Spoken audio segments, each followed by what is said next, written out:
I turned on the news today and I was trying to find some coverage of the fact that there's at least 3,000 North Korean soldiers in Russia Oh, on the Russian border trained, Russian trained. on the border of the Ukraine Yeah. getting ready to go into battle against the Ukraines.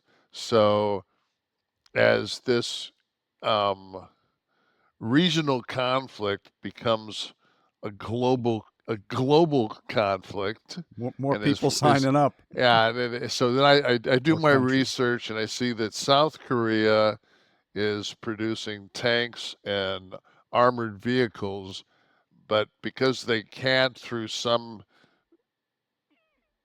fucking legislation or some kind of ruling because of the Korean War, they can't do anything with the conflict. That they're peddling this to Poland, and then Poland is taking their NATO used NATO stuff and shipping it to the Ukraine. Right. So we've already like, and then for those that don't know geography wise, North Korea is has borders and especially maritime water borders with both uh, Russia and China.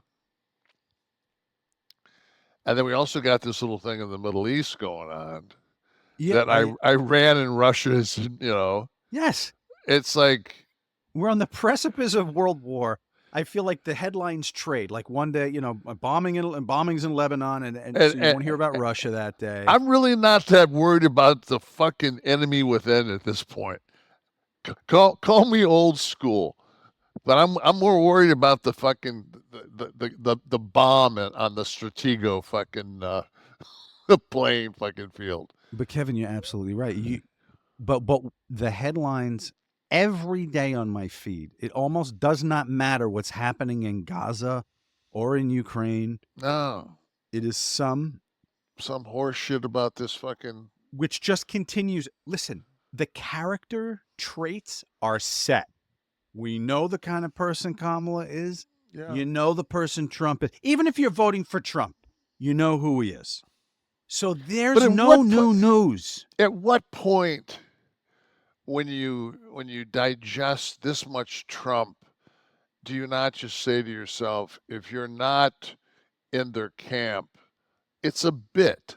He's doing a fucking bit.